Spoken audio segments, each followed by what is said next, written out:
Hi, my name's Natasha Woodstoke and I'm a research fellow and clinical psychologist at the University of the West of England in the UK. And today I'd like to talk to you about the Living Well with Dementia model and how we've adapted a group intervention for families and couples. The current Living Well with Dementia course is an 8-week psychosocial intervention for people recently diagnosed with dementia.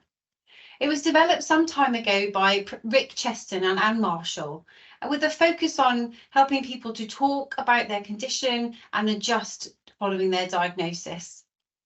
It has some core principles of giving people space to reflect and talk about their experiences and a relatively slow pace so people have time to think and talk about what has happened to them.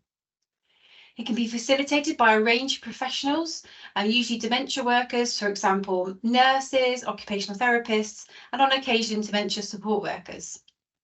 We've had some really good feedback about the group course, and it's increasingly used across the UK in the NHS, in the National Health Service, and in the voluntary sector, and also abroad, so in Ireland, Italy, Oman, and more recently in Japan. However, we have had some feedback that for some people, they would prefer not to attend a group. They might prefer to talk with their partner or their family members, or just feel very anxious about attending groups and that not being for them. Therefore, our research aim in this project was to explore whether the principles of the group intervention, that pace and space, could be applied with couples and families. So one of our research fellows in our team, Beth Winter, she interviewed 26 stakeholders relating to the LivDem intervention.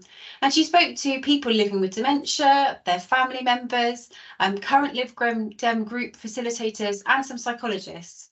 And she spoke to them online using semi-structured interviews and focus groups.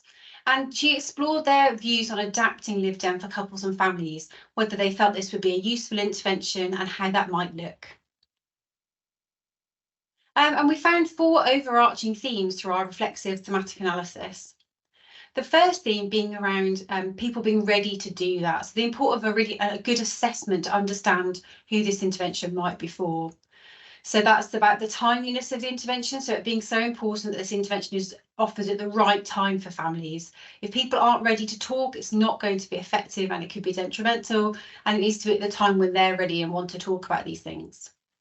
But also more widely, who might benefit from this intervention. So the thinking being it would be good for people who don't want to attend a group or would rather talk to their families, but that there's also people this might not be for. So, for example, if there are existing relationship issues within the families, this intervention won't address these and therefore might not be helpful.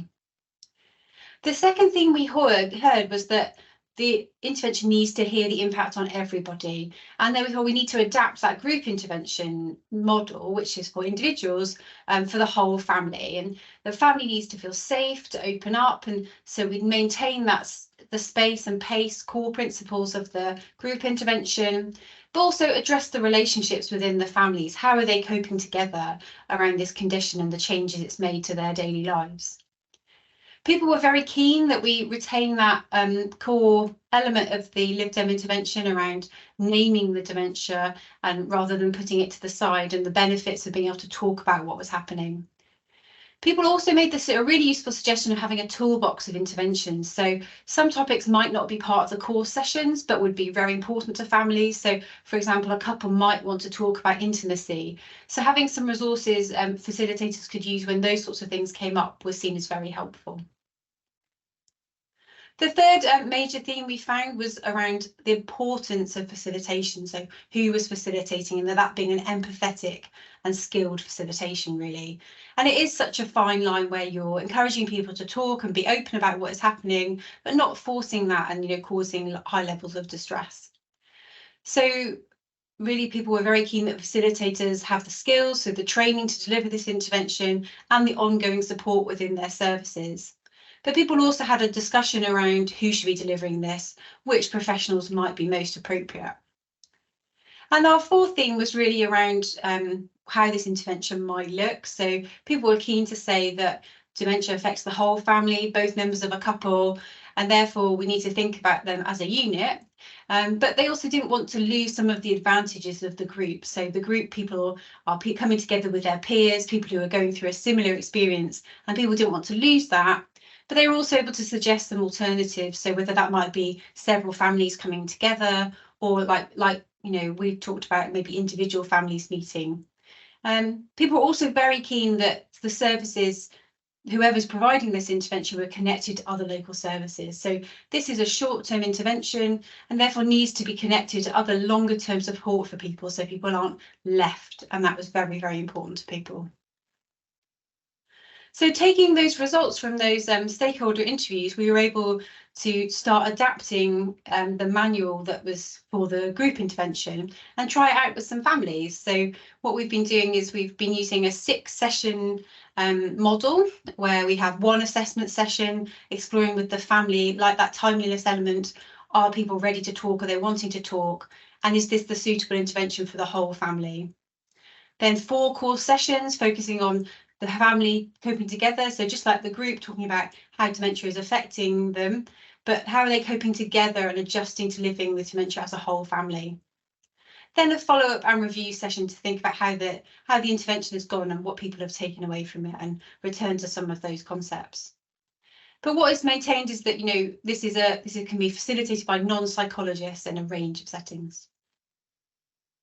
So thinking about adapting LivDem, there are some things that we've retained from the group intervention and some obvious changes we've made. We're still giving people space for people to talk and reflect, and also maintaining that relatively slow pace to not rush people. We're attending to the emotional and social elements of living with dementia, but this is still a manualised intervention that can be facilitated by a range of professionals. But we obviously have made some changes. So this is no longer a group intervention, and it's more with a more focus on family relationships, which we hope will mean discussions can be tailored more to the needs of that individual family. But overarching, we would say there is a common theme to these living well with dementia interventions: to help people talk more openly about their dementia and adjust following their dementia diagnosis, whether that's within a group with their peers or with their families or partner. Well, if you'd like to find out more, if you'd be interested in running your own group, if you want to get involved in this new intervention, LivDem Families, please get in touch. We've got our website, which has lots of resources on, and links to the LivDem manual for the group if you're interested in purchasing that. You can email us if you want to have a chat and see what we're doing, and we have a Twitter account as well, so check that out. And then I've just put a list of our research team there if you'd like to talk to any of us about what we've been doing. Thank you for listening.